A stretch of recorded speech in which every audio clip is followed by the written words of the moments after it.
Hello दोस्तों, कैसे हैं आप सब। आई होप आप सब अच्छे होंगे और आपकी तैयारी अच्छी चल रही होगी। तो आज मैं पॉलिटी का भाग 5 मैंने लिया है, जिसमें संसद के बारे में है। और अभी मैंने पिछले वीडियो में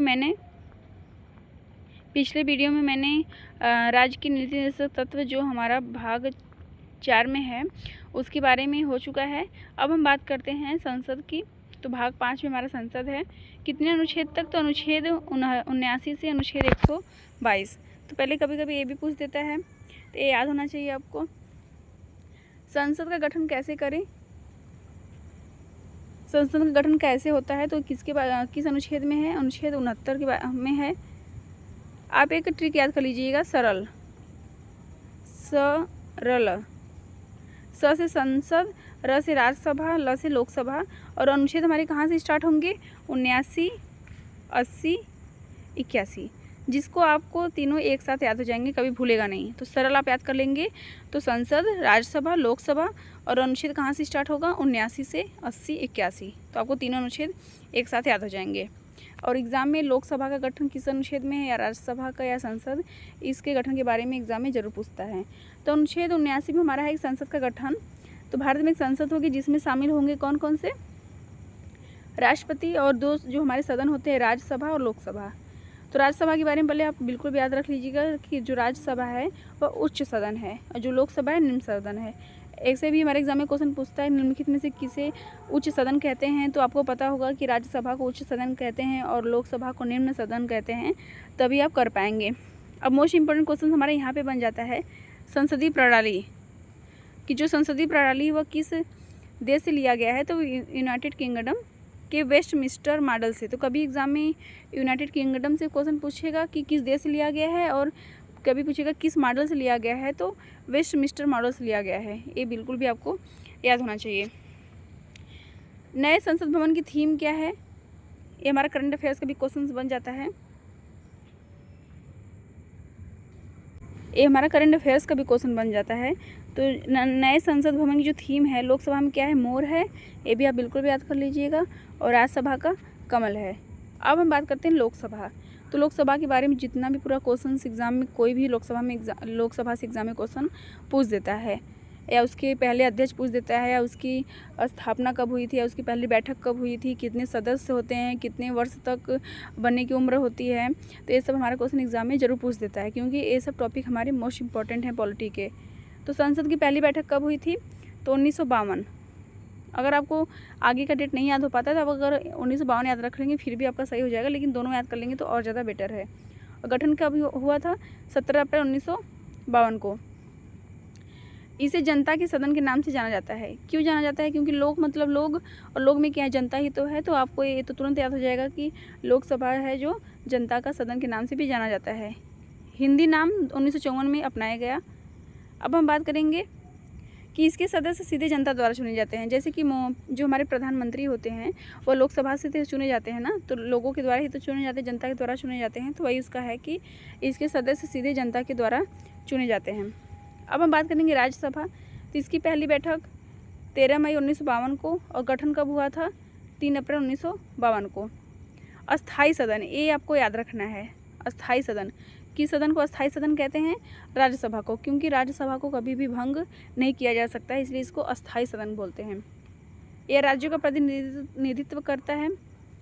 अब बात करेंगे, इसे वरिष्ठों का सदन भी कहा जाता है और उच्च सदन भी कहा जाता है। तो ये वरिष्ठ मतलब भी तो उच्च ही होता है। ऐसे आप कॉमन सेंस से करके आप रिलेट करके आप याद कर सकते हैं। राष्ट्रपति संसद का अभिन्न अंग है। तो ये पॉइंट आप याद रखिएगा, क्योंकि एग्जाम में पूछता है कि राष्ट्रपति किसका अभिन्न अंग है, तो संसद का। कोई भी विधेयक उसकी स्वीकृति के बिना कानून नहीं बनता है। ये भी एग्जाम में क्वेश्चन पूछा है कि किसके स्वीकृति के बिना कोई भी जो विधेयक है कानून नहीं बन सकता है, तो राष्ट्रपति के स्वीकृति के बिना। अनुच्छेद 80 में बात करेंगे तो राज्यसभा की संरचना व कुल सदस्य। तो सरल में र आया है बीच में, तो 79, 80, 81। तो र हमारा क्या है, राज्यसभा की संरचना से है। इसमें हमारे एग्जाम में 2 टाइप का क्वेश्चन पूछता है। कुल सदस्य कितने होते हैं, तो 238 निर्वाचित। तो आपको ये ध्यान में रखना है कि निर्वाचित पूछ रहा है कि कुल सदस्य पूछ रहा है कि राष्ट्रपति द्वारा मनोनीत पूछ रहा है। तीनों टाइप के इसमें क्वेश्चन पूछता है। तो आपको पूरा डाटा याद होना चाहिए, क्योंकि कोई भी पूछ देता है। तो कुल सदस्य की बात करेंगे तो जो अधिकतम सदस्य 250 होते हैं, जिसमें से कि 200 और जो 38 होते हैं वो निर्वाचित होते हैं। तो पूछेगा यदि कि राज्यसभा में निर्वाचित सदस्य कितने होते हैं, तो 238। अब 12 राष्ट्रपति के द्वारा मनोनीत किए जाते हैं, मोस्ट इम्पॉर्टेंट है। अब आपको यहाँ पे याद रखना है कि जो राष्ट्रपति द्वारा मनोनीत किए जाते हैं राज्यसभा में, वो किससे उनको होना चाहिए, साहित्य, विज्ञान, कला, सामाजिक सेवा के क्षेत्रों से होना चाहिए। राज्यसभा की वर्तमान संख्या कितनी है, सदस्य संख्या? तो वर्तमान में पूछेगा तो अलग बताना है आपको, 245 है वर्तमान में। अधिकतम तो 250 हो सकती हैं, लेकिन वर्तमान में हमारा कितना है, 245। निर्वाचित की बात करेंगे तो 233 निर्वाचित और 12 मनोनीत। तो एग्जाम में क्वेश्चन पूछता है कि राष्ट्रपति द्वारा 12 सदस्य मनोनीत किए जाते हैं किससे?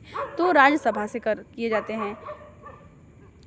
5 सीटें पाक अधिकृत क्षेत्र कश्मीर, अक्साई चीन आदि के लिए रिक्त हैं, मतलब 5 सीटें रिक्त खाली हुई हैं। अब हम बात करेंगे राज्यसभा में प्रतिनिधित्व, मतलब जो राज्यसभा में जो प्रतिनिधित्व होते हैं, मतलब जो व्यक्ति चुने जाते हैं वो कैसे किस प्रकार चुने जाते हैं, इसके बारे में। तो इससे हमारा डायरेक्टली क्वेश्चन एग्जाम में पूछता है। तो जो राज्यसभा की जो चुनाव होता है वो अप्रत्यक्ष रूप से होता है। कैसे? जैसे कि जो हमारा उपराष्ट्रपति होते हैं वो किससे चुने जाते हैं, राज्यसभा से ही चुने जाते हैं, और उपराष्ट्रपति के लिए हम वोटिंग करते नहीं, तो इसलिए क्या होता है कि उसे अप्रत्यक्ष चुनाव बोलते हैं। जिसमें हम वोट या जनता के द्वारा वोट नहीं होता है, उसे क्या बोलते हैं, अप्रत्यक्ष रूप से। तो जो राज्यसभा में प्रतिनिधित्व का चुनाव होता है कैसे होता है, अप्रत्यक्ष रूप से। और आपको ये पॉइंट याद रखना है कि अनुपातिक प्रतिनिधित्व एवं एकल संक्रमणीय मत प्रणाली के माध्यम से होता है। राज्यसभा में असमान प्रतिनिधित्व जनसंख्या के आधार पर, जैसे उत्तर प्रदेश में कितनी सीटें हैं, उत्तर प्रदेश में सीटों यहाँ पे नहीं दिया है। वह उत्तर प्रदेश में हमारी कितनी सीटें होती हैं, 31 सीटें होती हैं। तो लोकसभा में कितनी होती है सीट, 80 सीटें होती हैं। और गोवा सबसे छोटे राज्य, जैसे कि 1 सीट है, कहाँ पे, गोवा में, किसकी, राज्यसभा की। तो अब फिर हम यहाँ पे नेक्स्ट पॉइंट देख लेते हैं कि राज्यसभा के सदस्यों का चुनाव, ये मोस्ट इम्पॉर्टेंट है। और संविधान के स्रोत से भी हमारा टॉपिक है, यूपी पुलिस में, पॉलिटी में संविधान के स्रोत। राज्यसभा के सदस्यों का जो चुनाव होता है वह दक्षिण अफ्रीका से लिया गया है। राज्यसभा के सदस्यों का जो नामांकन है वो आयरलैंड से लिया गया है। याद रख लीजिएगा, लेकिन याद रखना जरूरी, क्योंकि एग्जाम में किसी भी टाइप का क्वेश्चन पूछ सकता है। अब हम बात करेंगे अनुच्छेद 81 लोकसभा का संरचना। लोकसभा का संरचना किस में है, अनुच्छेद 81 में। इसमें अधिकतम सदस्य पूछेगा तो आपको 550 लगाना है। और ये पॉइंट आपको याद रखना है कि कितने केंद्र शासित प्रदेश से होते हैं, तो 20 सदस्य केंद्र शासित प्रदेशों से, किसमें, लोकसभा में। और वर्तमान सदस्य संख्या पूछेगा तो आपको बताना है 543 निर्वाचित सदस्य। पूछेंगे कुल सदस्य कितने होते हैं किसमें, लोकसभा में, तो आपको 550 लगाना है। लेकिन अगर पूछेंगे वर्तमान सदस्य संख्या, निर्वाचित सदस्य संख्या अगर पूछेगा तो आपको बताना है 543। एक पॉइंट हमें मोस्ट इम्पॉर्टेंट है। पहले क्या होता था कि जो राष्ट्रपति है वह 12 राज्यसभा से मनोनीत करते थे और 2 एंग्लो इंडियन से मनोनीत करते थे लोकसभा से, तो उसको अब ख़त्म कर दिया गया है। तो किस संविधान संशोधन द्वारा उसको समाप्त कर दिया गया, ये पॉइंट आपको बहुत ज़्यादा याद रखना जरूरी है। तो 104वां संविधान संशोधन 2019, ये बिल्कुल रट लीजिएगा कि जो 2 एंग्लो इंडियन जो हमारे राष्ट्रपति द्वारा नामित किए जाते थे, तो पहले आप याद कर लीजिएगा कि राष्ट्रपति द्वारा नामित किए जाते हैं, क्योंकि एग्जाम में ये भी क्वेश्चन पूछता था कि 2 एंग्लो इंडियन जो थे उनका नामित कौन करते हैं, तो राष्ट्रपति करते हैं। तो इस प्रावधान का जो हटा दिया गया किसमें, 104वां संविधान संशोधन 2019 के माध्यम से। अब हम बात करेंगे लोकसभा में सदस्यों का प्रतिनिधित्व किस प्रकार होता है। तो लोकसभा में क्या होता है कि नागरिकों द्वारा प्रत्यक्ष चुनाव होता है, और राज्यसभा में अप्रत्यक्ष द्वारा चुनाव साधारण बहुमत प्रणाली, फर्स्ट पास्ट एवं पोस्ट सिस्टम से होता है। जैसे मत देते हैं और जिसका मत ज़्यादा आता है, जो वोटिंग ज़्यादा पाते हैं वही क्या होते हैं, विजेता होते हैं। तो इसको ही क्या बोलते हैं, first past the post system. अब एक क्वेश्चन है, अब नेक्स्ट हमारा है कि क्या आप जानते हैं कि लोकसभा में हरा कालीन क्यों होता है और राज्यसभा में लाल कालीन क्यों होता है। इसके बारे में भी जान लेते हैं, मुझे भी नहीं पता था। मैंने भी अभी जब ये बना रही वीडियो तब मुझे भी पता चल रहा है कि हरा कालीन क्यों होता है और लाल कालीन राज्यसभा में और हरा कालीन लोकसभा में क्यों होता है। तो इसका राइट आंसर है कि हरा रंग दर्शाता है कि भारत में एक कृषि भूमि है और यहाँ के लोग ज़मीनी स्तर से चुने जाते हैं। तो जो लोकसभा में हरे रंग की होती है उसका ये मतलब होता है। और लाल रंग दर्शाता है कि शाही भव्यता का प्रतीक है और स्वतंत्रता सेनानियों द्वारा दिए गए बलिदानों और भारत के लिए स्वतंत्रता हासिल करने के लिए उनके द्वारा बहाए गए खून का प्रतीक है। तो खून हमारा लाल रंग होता है इसलिए लाल, और जो हमारी कृषि भूमि होती है वो हरा रंग की होती है इसलिए हरे रंग से। अब हम बात करेंगे अनुच्छेद 79, 80, 81 के बाद हमारा अनुच्छेद 82 क्या बताता है। तो प्रत्येक जनगणना के बाद पूर्ण समय समायोजन, ये क्या होता है। तो प्रत्येक जनगणना हमारा कितना साल के बाद होता है। प्रत्येक जो जनगणना है हमारा 10 साल के बाद होता है। ये पॉइंट आपको तो याद ही होगा कि जो भारत में जनगणना होती है, जनसंख्याओं का जो जनगणना होता है वह कितने साल के बाद होता है, 10 साल के बाद। तो जनसंख्या के आधार पर निर्वाचन क्षेत्रों को विभाजित करने के लिए परिसीमन आयोग की स्थापना की जाती है। परिसीमन आयोग का मतलब है कि किसी भी क्षेत्रफल को, किसी भी राज्य के क्षेत्रफल को बढ़ाना घटाना, और निर्वाचन क्षेत्रों को वैसे ही बढ़ाना घटाना क्या होता है, हमारा परिसीमन आयोग होता है। महत्वपूर्ण परिसीमन आयोग कौन कौन से थे, अधिनियम कौन कौन से थे। तो पहला आपको याद रखना जरूरी है क्योंकि एग्जाम में पूछा हुआ है। तो पहला परिसीमन जो अधिनियम है वह 1952, फिर 10 साल के बाद 1962, 1972, फिर 2002 में आया था, चौथा। अब हम बात करते हैं कि यहाँ पे आपका मोस्ट इंपॉर्टेंट क्वेश्चन बन जाता है एग्जाम के पॉइंट ऑफ व्यू से कि प्रमुख संशोधन से हमारा जो क्वेश्चन इसमें है मोस्ट इंपॉर्टेंट है, बिल्कुल भी आप रट लीजिएगा क्योंकि डायरेक्टली एग्जाम में पूछता है। तो 42वें संविधान संशोधन, जिसे हम मिनी संविधान कहते हैं, लघु संविधान वो भी बोलते हैं। तो इसमें क्या हुआ था कि 1971 की जनगणना के आधार पर 2000 तक सीटें तय की गई थी। मतलब 2000 सीटें तय की गई थी कि इतना जनसंख्या पे इतनी सीटें रहेंगी। फिर जनसंख्या बढ़ती गई तो सीटों को भी बढ़ाना ज़रूरी है। तो इसके तहत फिर संशोधन किया गया किसमें, 84वें संविधान संशोधन 2001 में। क्या किया गया कि परिसीमन आयोग पर रोक 2026 तक बढ़ा दिया गया। अब 27वां संविधान संशोधन हुआ 2003 में, मामूली समायोजन 2001 की जनगणना के अनुसार परिसीमन। तो अभी फ़िलहाल यही था 2026 तक, इसलिए तो नया संसद हमारा बना है। तो 2026 तक था कि जो सीटें हैं उनकी संख्या 2026 के बाद परिवर्तित होंगी, तो इसलिए हमारा जो है नया संसद बना है। परिसीमन का अर्थ है क्या है, देख लेते हैं। जो मैंने बताया वही है अभी कि परिसीमन का जो अर्थ होता है प्रादेशिक निर्वाचन क्षेत्रों की सीमा या परिसीमन तय करने का कार्य या प्रक्रिया है। सीमा मतलब समझ रहे हैं किसी भी राज्य की क्षेत्रफल को बढ़ाना या घटाना। एक पॉइंट और है हमारा, किसी विशेष राज्य से राज्यसभा के लिए चुनाव लड़ने वाले उम्मीदवार के लिए उस विशेष राज्य का मतदाता होना आवश्यक शर्त 2003 में समाप्त कर दिया गया है। पहले जैसे था कि कोई भी व्यक्ति अगर राज्यसभा से चुना जा रहा है तो उसे विशेष राज्य का मतदाता होना आवश्यक होता था। तो वह जो शर्त थी वो शर्तें 2003 में समाप्त कर दी गई। ये तो इतना एग्जाम के पॉइंट ऑफ व्यू से मोस्ट इंपॉर्टेंट नहीं है, बट आपको सब पता होना चाहिए। अनुच्छेद 83 उतना एग्जाम में तो नहीं पूछा हुआ है, कभी का 2 बार पूछा होगा तो नहीं। तो जितना 79, 80, 81 तीनों अनुच्छेद इंपॉर्टेंट है, उतना 83 इंपॉर्टेंट नहीं है, बट आपको याद रखना जरूरी है।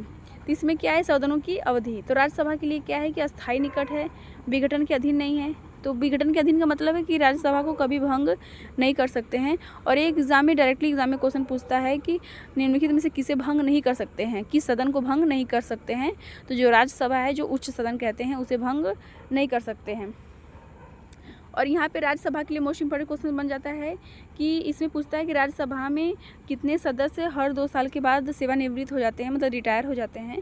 तो 1/3 सदस्य, बिल्कुल भी रट लीजिएगा, एग्जाम में जरूर क्वेश्चन पूछता है। 1/3 सदस्य।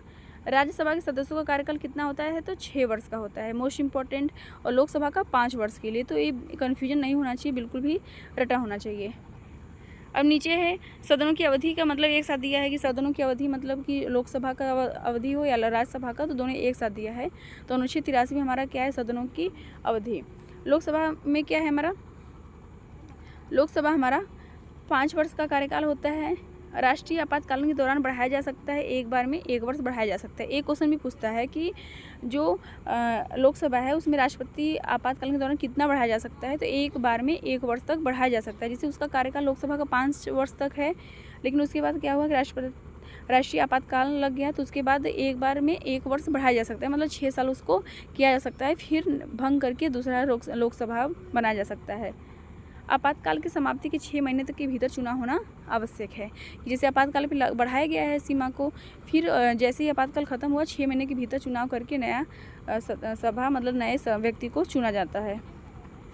अब हमारा मोस्ट इम्पॉर्टेंट होता है अनुच्छेद 84 इम्पॉर्टेंट है एग्जाम में पूछा हुआ है। तो अनुच्छेद 84 में क्या है कि संसद के सदस्यों की योग्यताएं क्या क्या होनी चाहिए।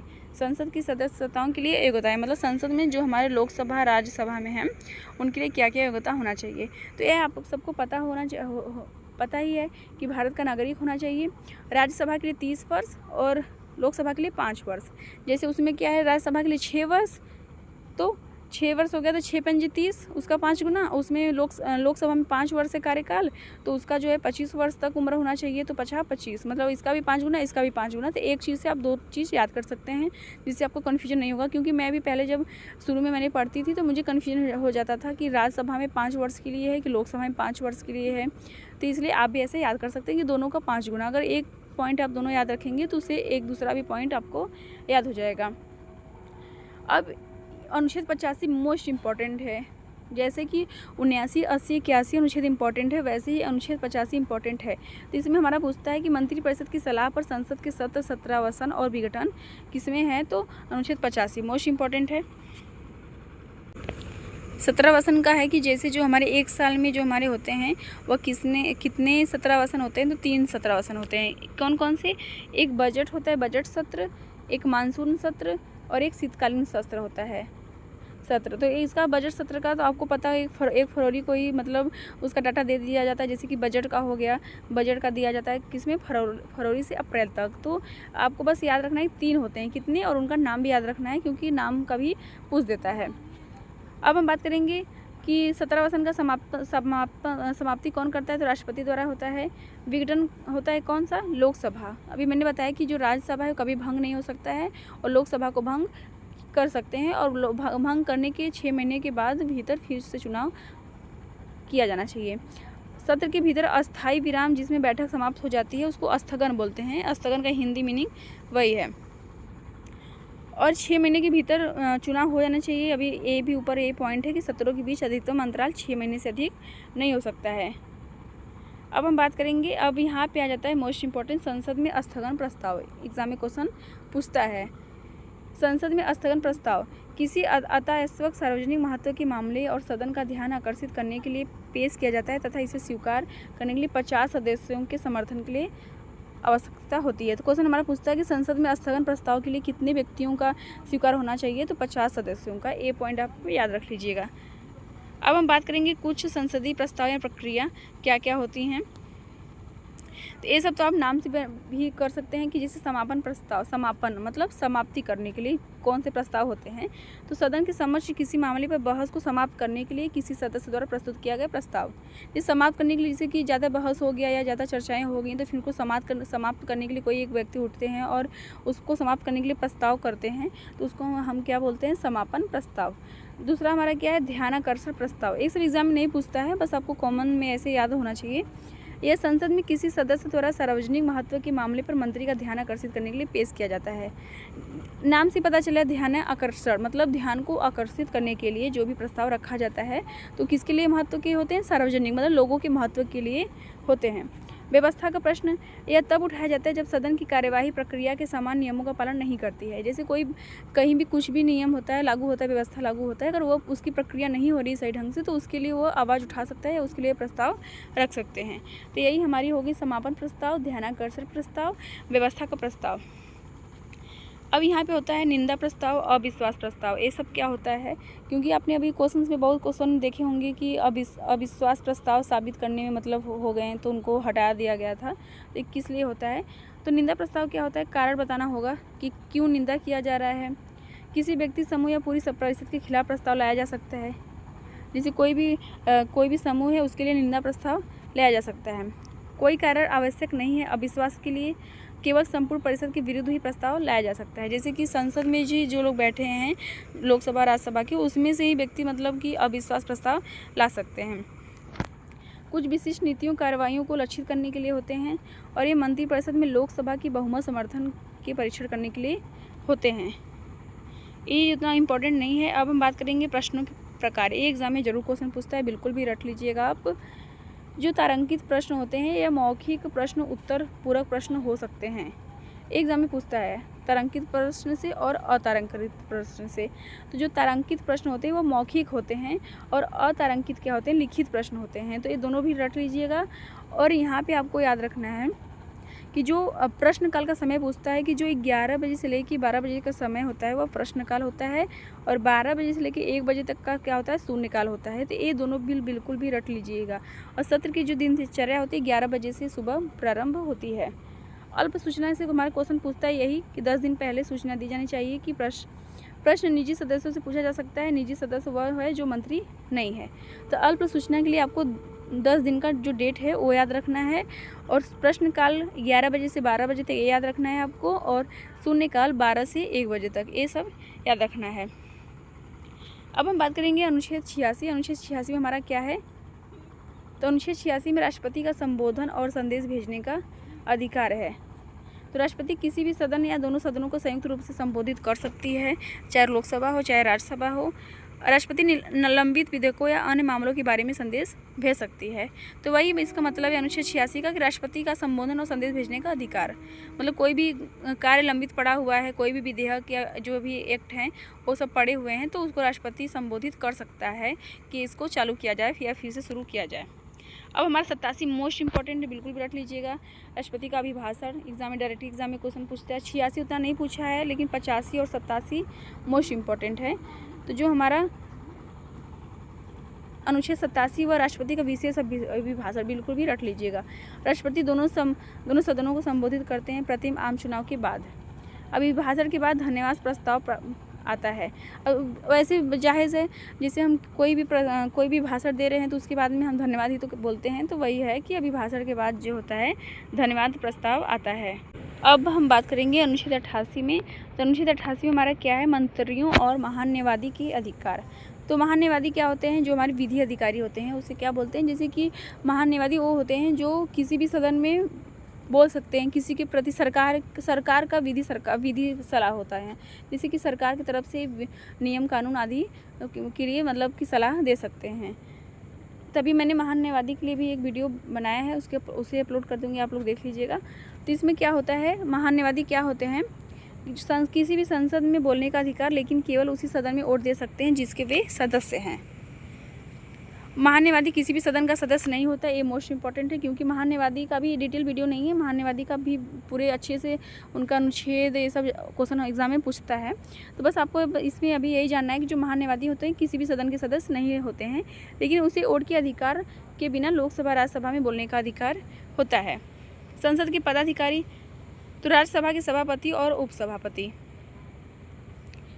इसका क्या मतलब है कि जो सभापति होते हैं भारत के उपराष्ट्रपति राज्यसभा के पदेन सभापति, बिल्कुल भी रट लीजिएगा। डायरेक्टली एग्जाम में पूछता है कि निम्नलिखित में से राज्यसभा के पदेन सभापति होते हैं कौन, तो उपराष्ट्रपति होते हैं। ये वे राज्यसभा के सदस्य नहीं होते हैं, जो उपराष्ट्रपति होते हैं राज्यसभा के सदस्य नहीं होते हैं। उपसभापति क्या होते हैं, राज्यसभा द्वारा निर्वाचित होते हैं। ये बिल्कुल भी अपने कॉपी में नोट करके लिख लीजिएगा।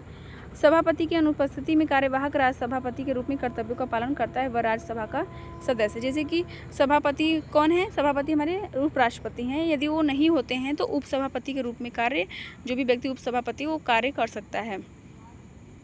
अब हमारा आ जाता है अनुच्छेद 90। अनुच्छेद 90 हमारा क्या है कि अवकाश त्यागपत्र उपसभापति का हटाया जाना, मतलब त्यागपत्र सभापति को पत्र लिखकर भेज सकते हैं। अनुच्छेद 90 उतना इम्पोर्टेंट नहीं है। अब हम बात करेंगे अनुच्छेद 51 भी इम्पोर्टेंट नहीं है, लेकिन आप बस याद कर लीजिए कि उपसभापति की शक्तियों और कर्तव्य के बारे में है। अब हम बात करेंगे अनुच्छेद 91 हो गया, 91, 92 उतना भी इम्पोर्टेंट नहीं है।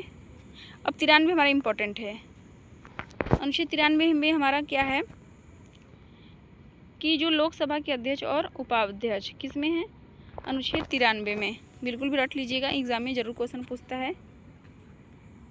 तो लोकसभा के जो अध्यक्ष और उपाध्यक्ष किस में होते हैं, अनुच्छेद 93 में। तो पहले अध्यक्ष बिल्कुल भी रट लीजिएगा कि पहले अध्यक्ष, लोकसभा के पहले अध्यक्ष कौन थे, तो गणेश वासुदेव मावलंकर, डायरेक्टली एग्जाम में हमारा क्वेश्चन पूछता है। और पहले उपाध्यक्ष कौन थे, तो M.A. अयंगर थे। अब हम बात करेंगे अनुच्छेद 94 भी उतना इम्पोर्टेंट नहीं है। अब हम बात करेंगे अनुच्छेद 97। तो अनुच्छेद 97 हमारा क्या है, वेतन एवं भत्ते किसके? राज्यसभा के सभापति मतलब उपराष्ट्रपति और उपसभापति और लोकसभा के अध्यक्ष और उपाध्यक्ष के वेतन संसद द्वारा दिए जाते हैं। अनुच्छेद 98 उतना इम्पोर्टेंट नहीं है। अनुच्छेद 100 हमारा मोस्ट इम्पोर्टेंट है। अनुच्छेद 99 भी देख लेते हैं क्योंकि शपथ के बारे में है तो ये हमारे लिए इम्पोर्टेंट बन जाता है। तो जो अनुच्छेद 99 है हमारा क्या बताता है कि सदस्यों द्वारा शपथ या प्रतिज्ञान। संसद के प्रत्येक सदन का हर सदस्य सदन की बैठक में स्थान ग्रहण करने से पहले राष्ट्रपति या उसके द्वारा नियुक्ति पत्र के समक्ष शपथ का प्रतिज्ञान करता है। मतलब ये इसमें जैसे कि अभी हम पढ़ेंगे, जब आपने अभी मतलब उपराष्ट्रपति के बारे में पढ़ेंगे तो उनका भी अनुच्छेद 69 है जिसमें उपराष्ट्रपति शपथ लेते हैं, और अनुच्छेद 60 है जिसमें राष्ट्रपति शपथ लेते हैं। तो उनका अलग अलग भी दिया है, लेकिन अनुच्छेद 99 हमारा है कि सदस्यों द्वारा शपथ मतलब जितने भी सदस्य लोकसभा राज्यसभा के आदि में जो सदन में व्यक्ति होते हैं उनके द्वारा शपथ लिए जाने के बारे में है। सदस्यों को शपथ दिलाने के लिए राष्ट्रपति द्वारा अस्थायी रूप से नियुक्त सबसे वरिष्ठ सदस्य कौन होते हैं? प्रोटेम स्पीकर होता है। इस एग्जाम में क्वेश्चन पूछता है कि प्रोटेम स्पीकर कौन होते हैं? सदस्यों को जो सदस्य होते हैं लोकसभा के राज्यसभा के सदस्य होते हैं उनको शपथ दिलाने के लिए राष्ट्रपति द्वारा अस्थायी रूप से नियुक्त सबसे वरिष्ठ सदस्य कौन होता है? वरिष्ठ प्रोटेम स्पीकर होते हैं। और 100 हमारा मोस्ट इम्पोर्टेंट अनुच्छेद है। 100 में डायरेक्टली एग्जाम में क्वेश्चन पूछता है कि सदनों में मतदान और कोरम गणपूर्ति जो होता है किस अनुच्छेद में है? तो अनुच्छेद 100 में। और कितना होना चाहिए? 1/10 होना चाहिए। तो ये भी हमारा क्वेश्चन एग्जाम में जरूर पूछता है। देखिए यहाँ पे दिया भी है कि 100 के 3 में कोरम कार्यवाही को आगे बढ़ाने के लिए सदन की कुल संख्या का न्यूनतम 1/10 का हिस्सा होना चाहिए। एक एग्जाम में हमारा क्वेश्चन जरूर पूछता है। 101 भी देख लेते हैं। तो 101 में क्या है? हमारा सीटों का रिक्त होना। जो हमारी सीटें खाली हैं उनके बारे में दिया गया है। तो कोई भी व्यक्ति संसद के दोनों सदनों का सदस्य नहीं हो सकता है। कोई व्यक्ति लोकसभा या राज्यसभा का ही हो सकता है, ऐसा नहीं कि दोनों में व्यक्ति हो सकता है। तो किस में है? अनुच्छेद 101 में। ये सारे उतने इम्पोर्टेंट नहीं है। 100, 99 याद कर लीजिएगा, 85, 87, 88 ये सब इम्पोर्टेंट है। अब हम बात करेंगे, अब हमारा नेक्स्ट है अनुच्छेद 101 का 4 जो कि मोस्ट इम्पॉर्टेंट है। डायरेक्टली अनुच्छेद इससे रिलेटेड अनुच्छेद का क्वेश्चन तो नहीं पूछता है, लेकिन जो हमारे 60 दिन है ना ये हमारे लिए इम्पोर्टेंट बन जाता है, क्योंकि एग्जाम में क्वेश्चन पूछता है कि यदि कोई व्यक्ति संसद के सदन में जो है 60 बिना अनुमति के 60 दिनों तक अगर वो अनुपस्थित हो जाता है तो सदन की जो सीट है वो रिक्त घोषित हो सकती है। तो 60 दिन का एक क्वेश्चन आपको याद रखना है। साथ में अनुच्छेद भी याद कर लेंगे तो और बेटर है, कुछ भी एग्जाम में पूछ सकता है। जनप्रतिनिधित्व अधिनियम RPA कब आया था? 1991। ये भी याद कर लीजिएगा। अब हम बात करेंगे अनुच्छेद 102, क्योंकि जो हमारा दल बदल कानून है वह इम्पोर्टेंट है, तो उससे रिलेटेड जो अनुच्छेद होगा वो भी इम्पोर्टेंट होगा। तो 10वीं अनुसूची के अंतर्गत अयोग्यता क्या है? हमारा दल बदल है। तो दल बदल जो हमारा पूछता है दल बदल कानून, तो 1952 में 10वीं अनुसूची के अंतर्गत है। तो अनुच्छेद किसके अंतर्गत? 102 के 2 के अनुच्छेद। इसमें क्या होता है कि निर्दलीय सदस्य किसी भी राजनीतिक दल में शामिल होते हैं। मनोनीत सदस्य अपने नामांकन की तिथि से 6 महीने के पश्चात राजनीतिक दल में शामिल होते हैं। उतना पॉलिटी के बारे में मुझे भी नहीं पता, मैंने भी जो सर बता देंगे इम्पोर्टेंट है मैं भी वो याद कर लेती हूँ, और वही सब एक्सपीरियंस मैं आपको भी बता रही हूँ। अब हमारा अपवाद में क्या है ये भी देख लेते हैं, क्योंकि एग्जाम में पूछ देता है कि जब किसी दल के 2/3 सदस्य दल छोड़कर किसी अन्य राजनीतिक दल में शामिल हो जाते हैं तो यह अयोग्यता नहीं मानी जाती है। किसके संविधान संशोधन द्वारा? 91 संविधान संशोधन 2003 के द्वारा। अब ये हमारे लिए मोस्ट इम्पोर्टेंट बन जाता है, क्योंकि जो भी मामले होते हैं किसी जो भी महत्वपूर्ण कानून होते हैं उसके लिए जो भी मामला होता है वो हमारे लिए इम्पोर्टेंट बन जाता है। कि होलोहान बनाम जाचिल्लू मामला जो है दल बदल से संबंधित है। दल बदल के तहत अयोग्यता को बताता है। 104 भी ज़्यादा इम्पोर्टेंट नहीं है, 105 भी इम्पोर्टेंट नहीं है। अब हमारा नेक्स्ट है अनुच्छेद 106। अनुच्छेद 106 हमारा क्या है? सदस्यों के वेतन और भत्ते। मतलब जो भी लोकसभा और राज्यसभा के जो सदस्य होते हैं उनके वेतन और भत्ते किस संसद द्वारा दिए जाते हैं। तो किस अनुच्छेद के तहत? अनुच्छेद 106 के तहत। अब हमारा नेक्स्ट है 107। अनुच्छेद 107 इसमें क्या है? विधेयकों का परिचय एवं पारित करना। जो भी हमारे विधेयक होते हैं जो बाद में हमारे अधिनियम बन जाते हैं, विधेयकों का परिचय और पारित करना, मतलब कौन सा विधेयक किस में पारित किया जाता है किस में नहीं। तो ये मोस्ट इम्पॉर्टेंट है क्योंकि एग्जाम में पूछता है। तो हमारा 107 1 में क्या है? आपको अनुच्छेद इसमें नहीं याद रखना है, सिर्फ आपको ए लाइन वाली याद रखना है कि जो धन विधेयक है उसको छोड़कर कोई भी विधेयक किसी भी सदन या लोकसभा या राज्यसभा दोनों में से किसी में भी पारित किया जा सकता है। मतलब ये हमारा एग्जाम में क्वेश्चन पूछता है कि धन विधेयक किस में पारित किया जाता है, या धन विधेयक को पारित करने के लिए किस सभा में प्रस्तुत किया जाता है, तो लोकसभा में प्रस्तुत किया जाता है। तो धन विधेयक को छोड़कर कोई भी मतलब किसी भी सदन में किया जा सकता है, लेकिन धन विधेयक को लोकसभा में ही पारित करते हैं। बस आपको ये पॉइंट याद रखना है। अनुच्छेद नहीं याद होगा फिर भी चलेगा, क्योंकि एग्जाम में उतना क्वेश्चन नहीं पूछता है। अब हम बात करेंगे यहाँ पे, हमारे लिए एक इम्पॉर्टेंट हो जाता है कि जो सार्वजनिक सदस्य विधेयक होता है वह कितनों दिनों की पूर्व सूचना दी जानी चाहिए, तो 1 सप्ताह पूर्व। और जो हमारे निजी विधेयक होते हैं वह 1 महीने पूर्व सूचना दी जानी चाहिए। तो ये भी एग्जाम में कभी कभी एग्जाम में क्वेश्चन पूछता है। लेकिन जो हमारा राष्ट्रपति का होता है कि कितने दिन पहले बता देना चाहिए, जो 14 दिन होता है, वो सब एग्जाम में ज़्यादा क्वेश्चन पूछता है। साधारण विधेयक क्या होते हैं, इसे एग्जाम में जरूर क्वेश्चन पूछता है, ये आपको याद होना चाहिए। जैसे कि अगर हमें संसद में जो भी कानून बनाने होते हैं, जैसे कि अभी हम नेक्स्ट पढ़ेंगे तो पता चल जाएगा कि साधारण विधेयक क्या क्या होते हैं और किसके लिए आप साधारण विधेयक पारित करते हैं। तो किसी भी सदन में पारित हो सकता है। तो एग्जाम में, डायरेक्ट एग्जाम में पूछता है क्वेश्चंस कि साधारण विधेयक कहाँ पारित किए जाते हैं, तो लोकसभा या राज्यसभा किसी भी सदन से पारित हो सकता है। यह दोनों सदन विधेयक पारित कर देते हैं जो यह राष्ट्रपति के पास उनकी स्वीकृति के लिए जाता है। जब गतिरोध पैदा होता है तो राष्ट्रपति संयुक्त बैठक बुलाते हैं। जैसे कि यदि राज्यसभा या लोकसभा किसी भी पारित किया गया और उस पर अधिनियम नहीं बन पा रहा है, विधेयक नहीं पारित हो पा रहा है, तो राष्ट्रपति संयुक्त बैठक अनुच्छेद 108 के तहत संयुक्त बैठक करके किसी भी विधेयक को पारित कर सकता है। बस आपको साधारण विधेयक में याद रखना है कि साधारण विधेयक किसी भी सदन में पारित हो सकते हैं। अब हमारा नेक्स्ट है, अब हमारा सबसे मोस्ट इम्पॉर्टेंट क्वेश्चन जो कि किसी भी एग्ज़ाम में 10 से 20 बार भी पूछा होगा, तो कौन सा अनुच्छेद 108, जो कि मोस्ट इम्पॉर्टेंट है, दोनों सदनों की संयुक्त बैठक। डायरेक्ट एग्जाम में क्वेश्चन पूछता है कि निम्नलिखित में से किस अनुच्छेद में दोनों सदनों की संयुक्त बैठक होती है या राष्ट्रपति संयुक्त बैठक की कार्रवाई करता है, तो 108 आपको बिल्कुल भी रट लेना है। अब हम बात करेंगे तो लोकसभा का अध्यक्ष संयुक्त बैठक की अध्यक्षता करता है, ये मोस्ट इम्पॉर्टेंट है। 108(2) में क्या है, एग्जाम में क्वेश्चन पूछता है कि लोकसभा का अध्यक्ष का संयुक्त बैठक की अध्यक्षता कौन करता है, तो लोकसभा के अध्यक्ष करते हैं।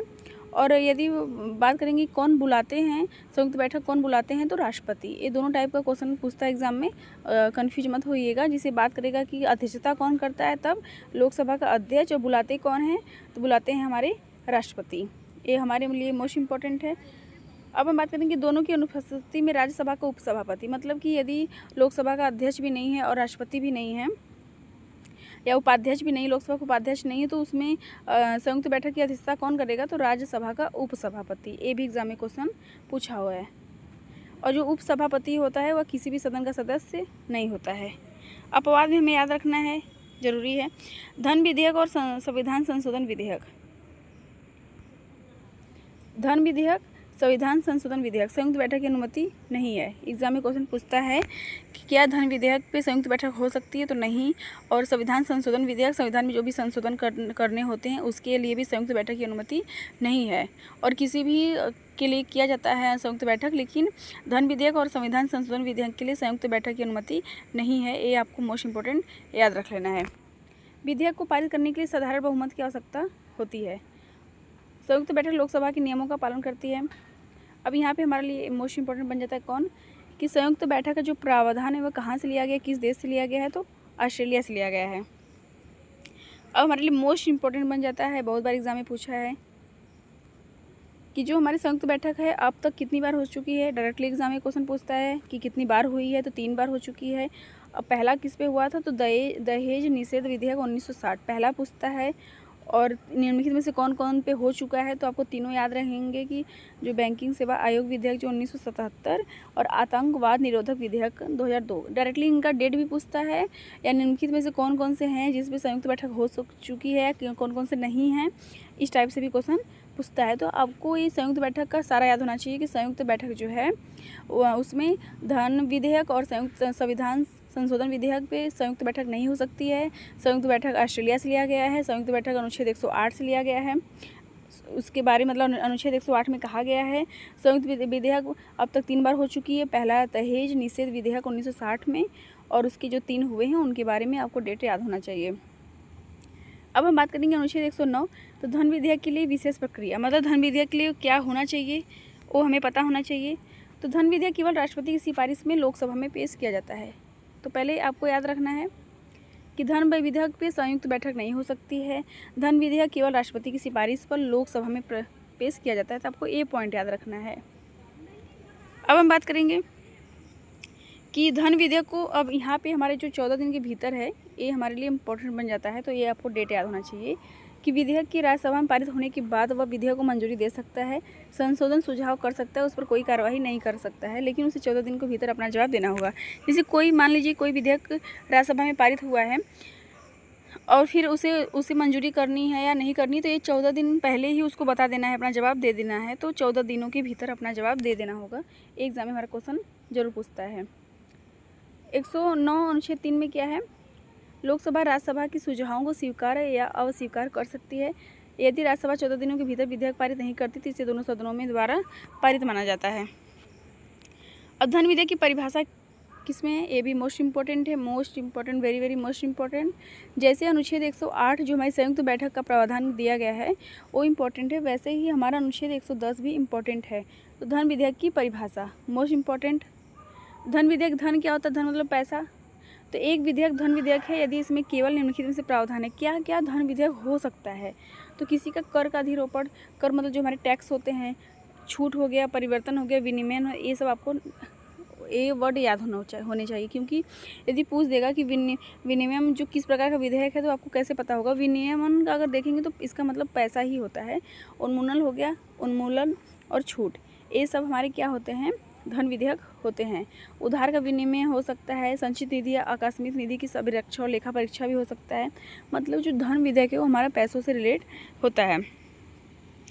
अब हम बात करेंगे, अब क्वेश्चन हमारे एग्जाम में पूछता है कि कौन मतलब प्रमाणित करता है कि कोई विधेयक धन विधेयक है या नहीं? तो कौन? लोकसभा का अध्यक्ष, जो संयुक्त बैठक की अध्यक्षता करते हैं, जो धन विधेयक जब पारित होता है उसकी अध्यक्षता करते हैं लोकसभा में, तो उस लोकसभा का अध्यक्ष ये प्रमाणित करता है कि कोई विधेयक धन विधेयक है या नहीं। लोकसभा के अध्यक्ष उन्हें उसको पढ़ेंगे, उसके बारे में जानेंगे, फिर वो बताएंगे कि हाँ धन विधेयक है या नहीं। अब हम बात करेंगे,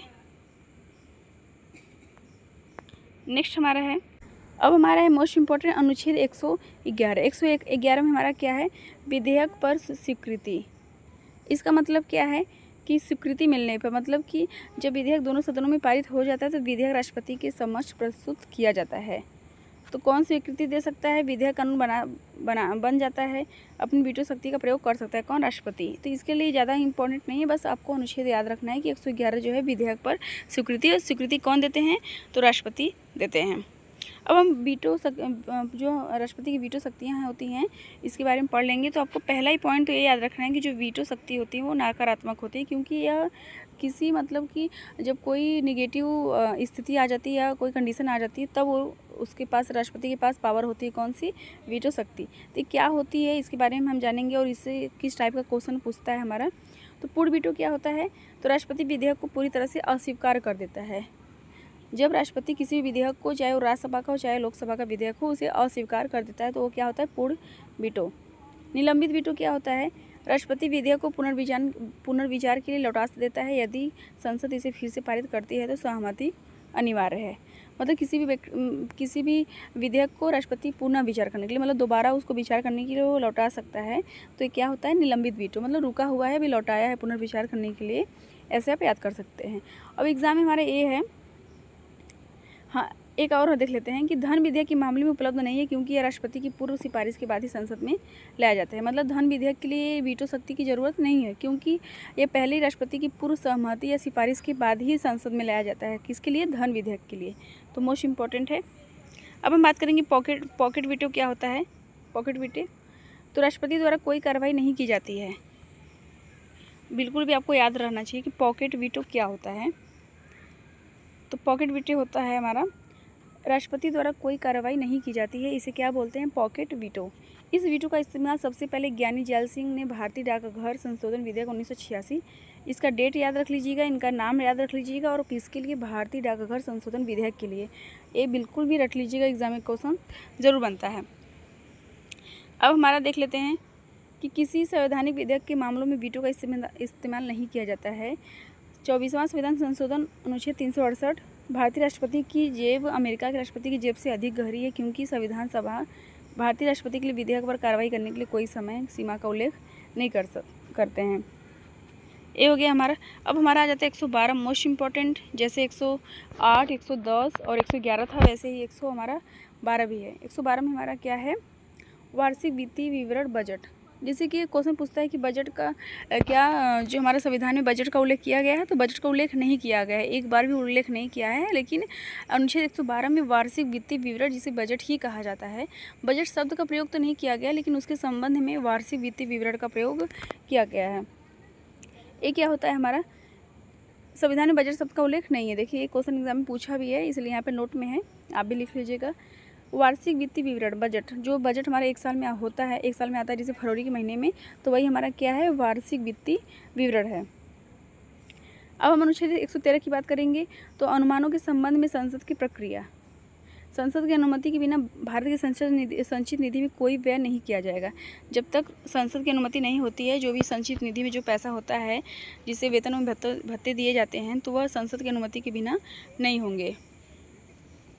संचित निधि का बात करेंगे तो अनुच्छेद 266, और आकस्मिक निधि की बात करेंगे 267। ये भी आप याद रख लीजिएगा, अभी आगे मैं वीडियो में पढ़ाऊँगी। अब मोस्ट इम्पॉर्टेंट अनुच्छेद 114, विनियोग विधेयक। डायरेक्टली एग्जाम में क्वेश्चन पूछता है कि विनियोग विधेयक किस अनुच्छेद में है, तो 114। ये क्या होता है हमारा,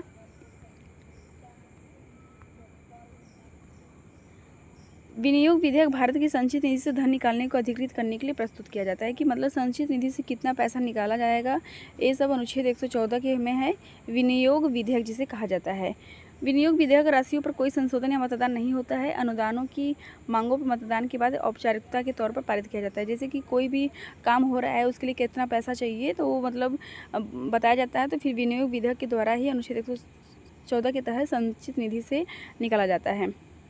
अनुदानों की मांगों पर मतदान के दौरान कटौती प्रस्ताव पेश किए जाते हैं।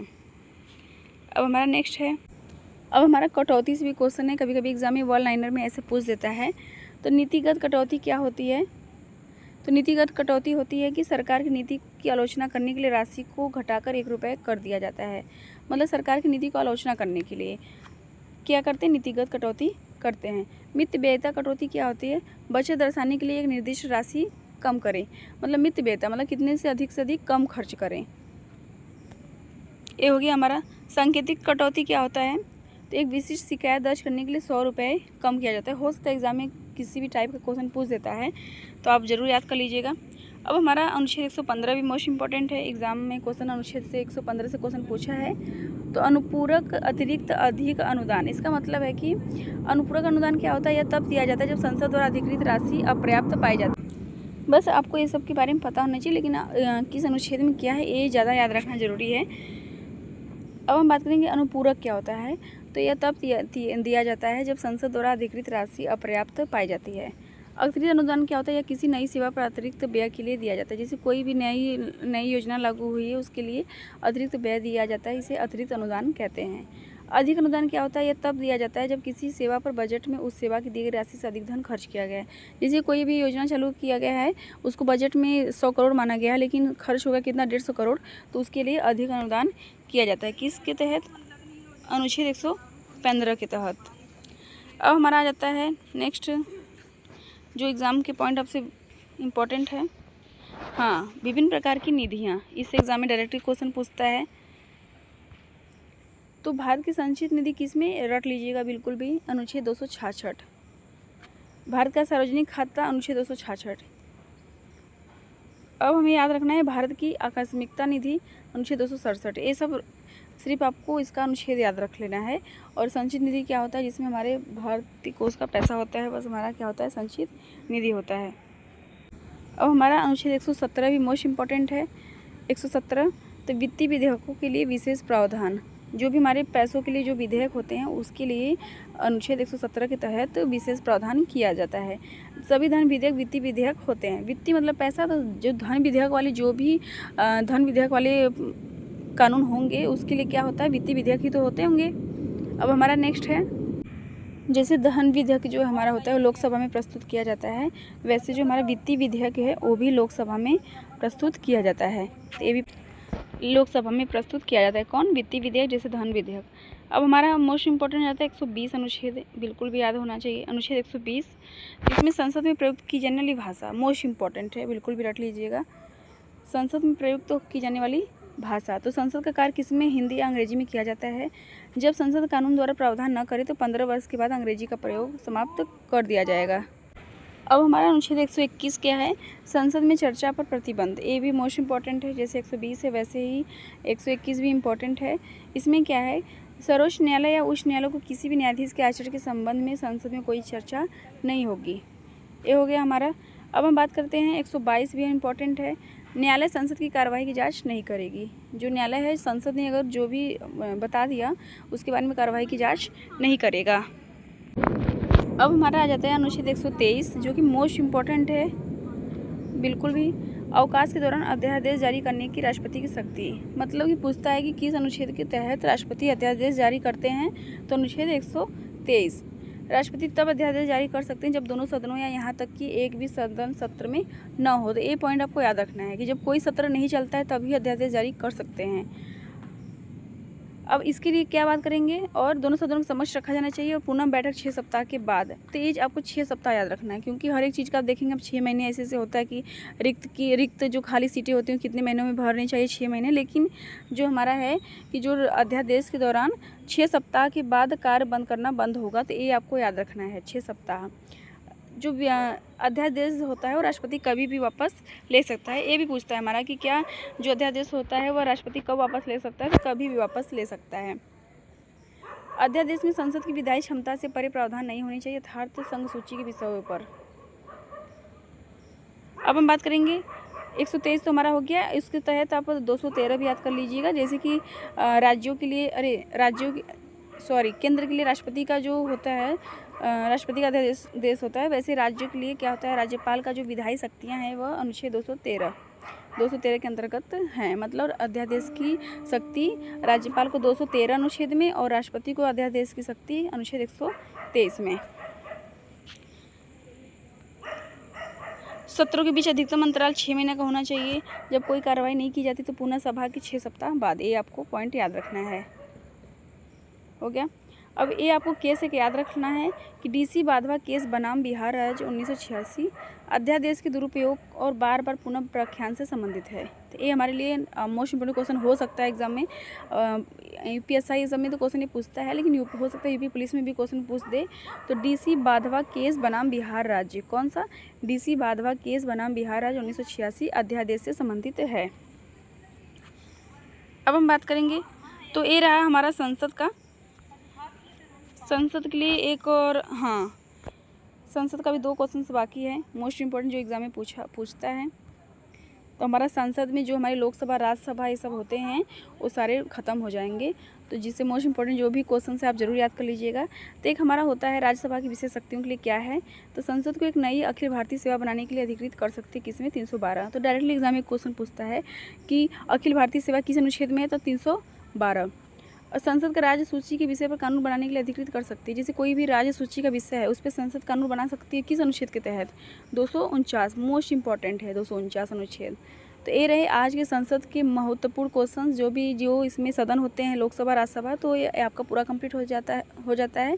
इसमें मैंने वही बताया जो एग्जाम में क्वेश्चन पूछता है, तो आप जरूर नोट बनाकर आप याद कर लीजिएगा। तो ऑल दी बेस्ट आप सभी को।